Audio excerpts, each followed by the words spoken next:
Let's start with a question.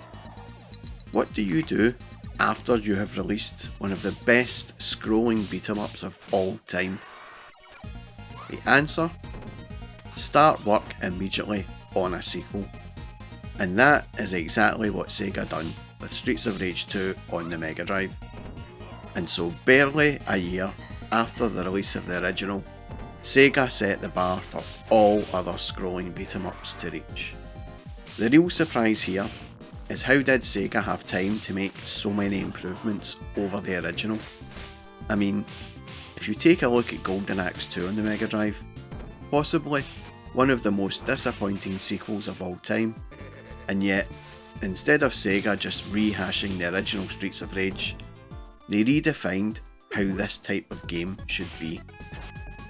Housed on a 16 megabit cartridge, everything was overhauled, from the graphics to the sound, to the way the characters all had unique fighting styles and the amount of moves each character has at their disposal. In addition to standard attacks, which have been expanded from the previous game, each character can perform a unique blitz attack by double tapping a direction before attacking. Replacing the police car attack from the previous game, each character can perform special attacks which can deal extra damage or attack enemies from all directions at the cost of the player's health. To me, this game was truly groundbreaking. It really was. The inspiration for this expansion was drawn from Street Fighter 2, and the development team, which consisted of Ayano Kishiro and Yuzo Kishiro, had a Street Fighter 2 arcade cabinet in the office. The dev team who worked on the original returned for the sequel. I mean, why change up a good thing, right? The plot of the game is very simple. Adam from the previous game has been kidnapped by a returning Mr. X, who intends to lure Axel and Blaze into a trap to extract his revenge. Unfortunately for him, Adam's brother Skate has decided to help out Axel and Blaze, and he has also brought his wrestler mate Max along for the impending mass carnage and violence.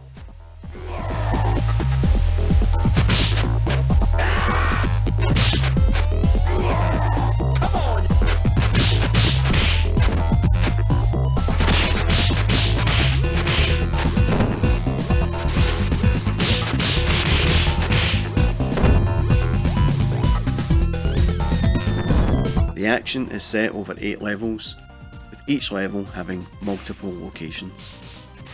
The amount of enemies you encounter had changed as well, with plenty of new villains all looking for a good hiding, and with an increased cartridge capacity of 16 megabit, there can be loads on screen at any one time, which helps with the challenge of the game, and this game is no cakewalk. On the easy and normal settings, it's nothing terribly difficult, but put the settings up to the hardest and it can be one tough cookie to crack.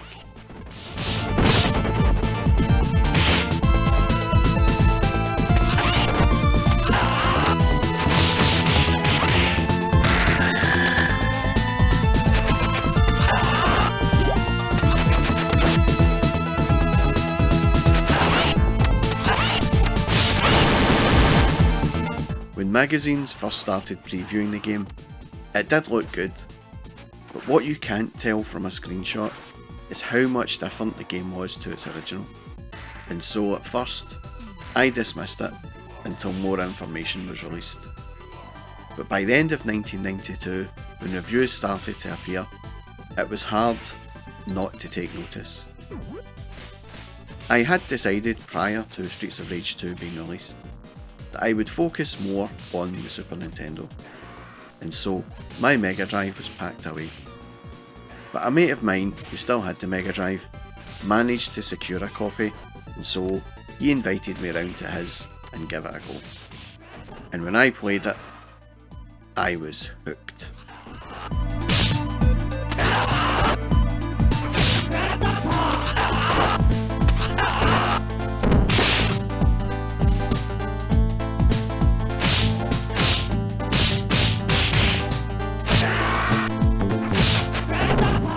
From the opening level, with a similar setting to the original, and with the original soundtrack as well, everything seemed familiar. But then, the audio wizard that is Yuzo Koshiro had outdone himself yet again. You see, the soundtrack for this game is absolutely outstanding. There are so many good tunes to this game, and each level has its own tune, and they all sound great. But if I had to nail down a few favourites of mine, I would say the opening level tune is up there.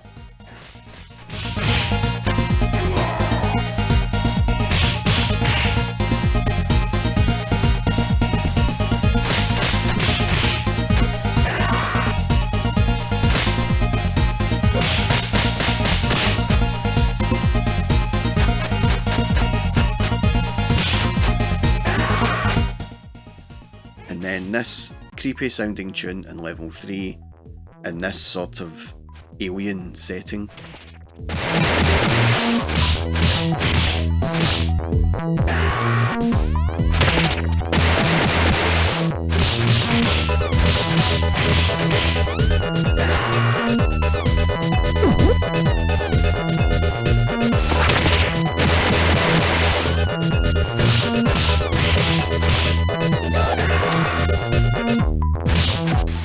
But by far, the best tune has to be the lift music in level 7. This sounds like it has come straight out from some kind of acid house rave. It is freaking awesome, and when playing this level on the hardest setting, it really does get the reflexes going, and all you want to do is kick some ass. Just have a listen for yourself.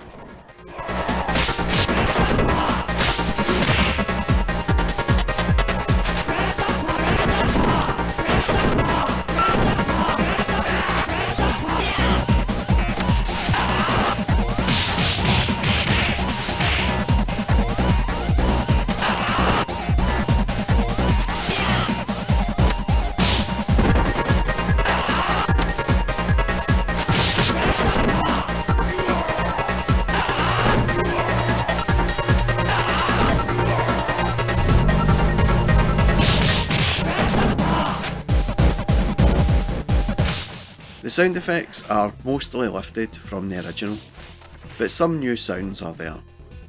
I do like the sound the sword makes as you swipe.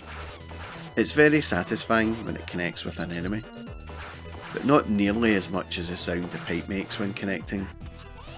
Bone crunching is a term I would use to describe that. The visuals have seen a massive step up in terms of quality as well. All of the sprites are larger, although not as large as those seen in Final Fight, but still a much welcome improvement over the original. All of the enemies now have names and life bars, and each enemy has more detail on them as well. But some of the enemy animation lets the game down ever so slightly.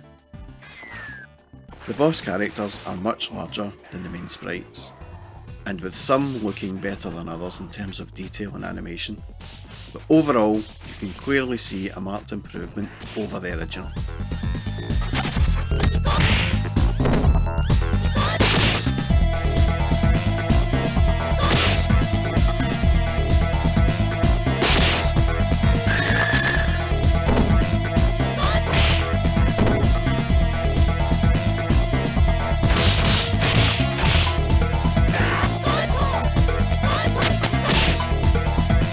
The gameplay is outstanding in this game.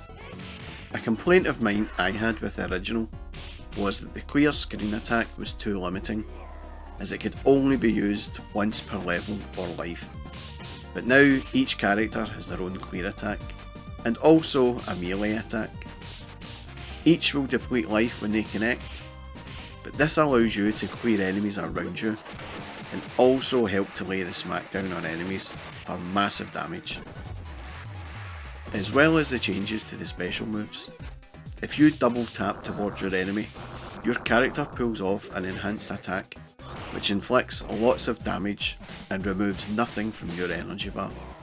And this attack is very useful on the later levels, when dealing with the advancing horde of thugs.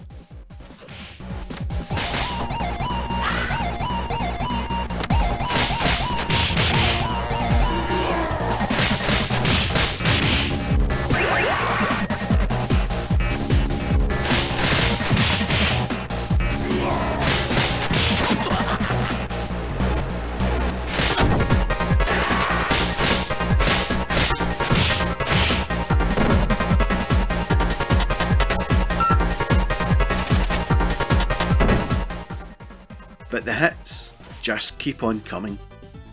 There have been changes made to the weapons as well. In almost every other previous scrolling beat 'em up, if you pick up a knife and try to stab an opponent who's just too far away, the knife gets thrown. But not in Streets of Rage 2. Now, to throw the knife, you have to press attack and jump together, which is great, as it means you can hold on to the weapon for much longer. Although, I am concerned that Skate is so comfortable stabbing people. He is just a kid after all.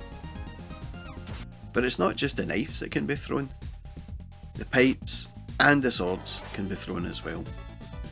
However, if you grab an opponent, you drop the weapon in your possession, which can be frustrating at times.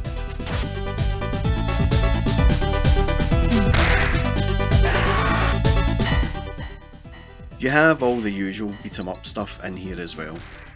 Things like gold and cash for points, and apples and meat for energy, and certain items can be destroyed to reveal these hidden bonuses. Probably the only thing missing from Streets of Rage 2 is a bonus stage, but then I suppose it's not needed, as you get plenty of bonuses along the way.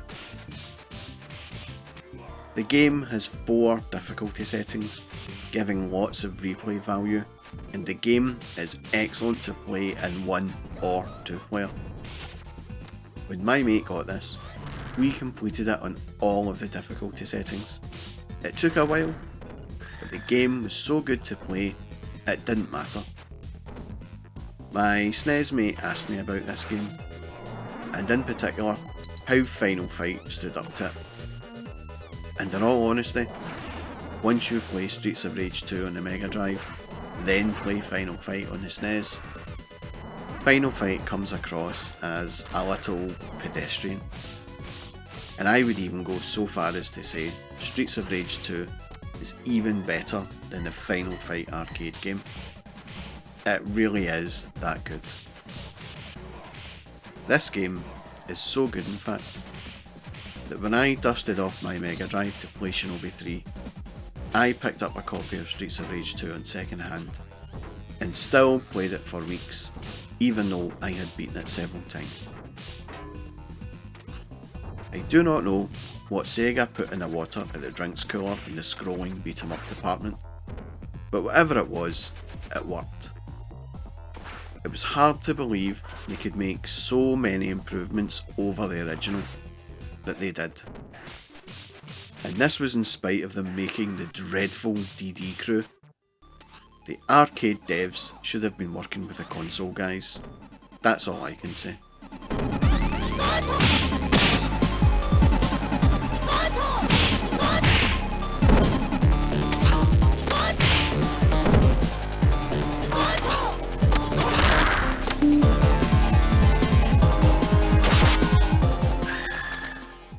In my opinion, Streets of Rage 2 is the greatest scrolling beat 'em up on the Megadrive. It's quite possibly the greatest scrolling beat 'em up ever, and it may even have been the greatest game on the Megadrive.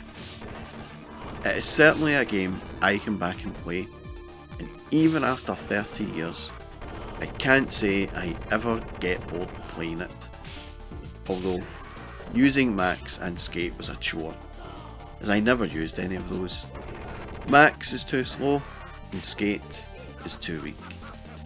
But that's just an opinion, and I'm sure people will have their own opinions on the new characters. Anyway, that was my look back at Streets of Rage 2 on the Megadrive.